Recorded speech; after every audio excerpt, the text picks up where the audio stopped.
Saya Adika Valvino sebagai pembicara pertama dari tim pemerintah dan saya akan memulai perdebatan saya dalam 3, 2, 1. Beban pembuktian untuk memvalidasi mosi ini. Pertama, bagaimana bentuk kolektif akan lebih terwujud di sisi kami sehingga ini bisa memberikan benefit yang lebih jelas terhadap masyarakat. Dan yang kedua, bentuk pengorbanan kemajuan sosial ini sepadan karena benefit yang didapatkan itu lebih banyak, di mana benefit ini justru menguntungkan lebih dari satu pihak yang menciptakan kehidupan yang harmonis dan inklusif. Di mana ini jelaskan status quo di dunia saat ini, budaya merupakan suatu aspek yang sangat krusial di masyarakat. Seperti adanya budaya turun-temurun yang ada dari zaman kakek nenek hingga sekarang dan masih terhitung sangat relevan. Dan yang kedua itu masyarakat sendiri itu belum memiliki kebutuhan secara khusus untuk mempercepat kemajuan sosial, di mana saat ini justru masyarakat sedang menyuarakan untuk menjadikan revitalisasi terhadap tradisi budaya dengan maraknya kegiatan seni yang ada di perkotaan dan perdesaan, dan juga video-video yang mengandung unsur budaya dan tradisi khusus cenderung mendapatkan lebih banyak tontonan karena masyarakat sangat penasaran dan ingin untuk mengetahui budaya-budaya tersebut. Seperti contohnya adalah video yang menjelaskan tentang vlog di budaya Baduy. Sehingga justifikasi dari pihak kami,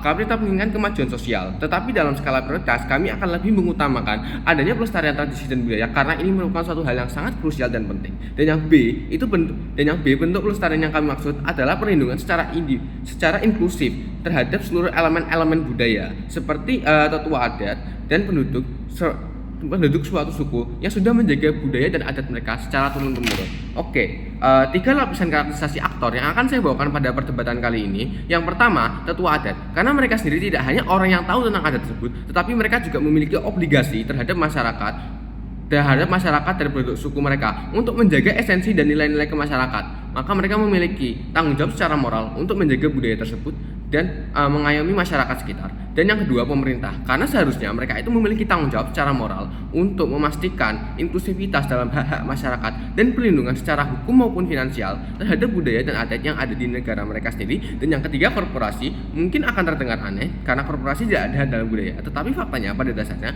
korporasi atau perusahaan, mereka merupakan individu atau kelompok yang berusaha mendapatkan keuntungan sebanyak-banyaknya karena mereka itu profit oriented dan mereka itu akan selalu mencoba untuk mendapatkan keuntungan agar mereka bisa selalu bekerja dan berjalan dalam perusahaan mereka. Sehingga stance atau tujuan kami jelas. Yang pertama, kami ingin pemerintah memberikan jaminan kepada seperti tetua adat untuk adanya perlindungan secara hukum maupun secara finansial terhadap barang-barang berharga seperti tanah dan budaya-budaya yang sudah ada sejak dulu. Dan yang kedua, mendorong pelestarian ini dengan mempertimbangkan berbagai aspek seperti masyarakat adat halayak maupun hal-hal lain yang ada sebagainya. 2 argumen yang akan saya bawakan pada perdebatan kali ini. Yang pertama, bagaimana penerapan pelestarian ini bisa berdampak kepada masyarakat secara umum dengan inklusif.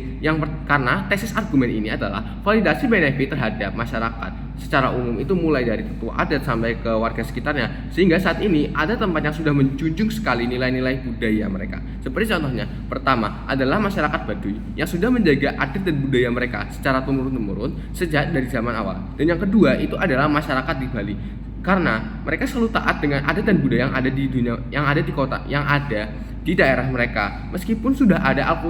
Meskipun mereka digempur dengan akulturasi dari berbagai pihak, seperti dari bule-bule yang sudah datang atau juga dari orang-orang sekitar, mungkin dari orang Jawa yang menetap di Bali dan sebagainya. Dan yang ketiga itu juga contoh yang ada di luar negeri, yaitu Jepang, di mana mereka itu sudah menjaga budaya mereka sendiri dan mereka selalu menganggap ini sakral, sehingga justru pada akhirnya masyarakat tertarik dan menganggap ini sebagai sesuatu hal yang sangat eksklusif di Jepang. Sehingga dari 3 tempat tersebut dapat dijelaskan bahwa pertama, pelestarian budaya itu bukan hal yang rumit yang memerlukan banyak sekali waktu, tetapi hal yang lebih cenderung ke bagaimana masyarakat bisa menerapkannya atau tidak. Dan yang kedua itu masyarakat di sana itu juga tetap bahagia meskipun tradisi dan budaya mereka itu mungkin tidak sesuai dengan sosial sekarang, sehingga mereka juga tidak memerlukan urgensi untuk mempercepat kemajuan sosial karena mereka sendiri sudah bahagia dengan adat dan budaya yang ada di daerah mereka, karena insentif mereka itu jelas. Dan bahkan kalau misalnya oposisi ngomong mungkin mereka bakal tertinggal dan sebagainya, kami rasa enggak, karena pelestarian di sini bukan berarti menolak kemajuan, tetapi lebih ke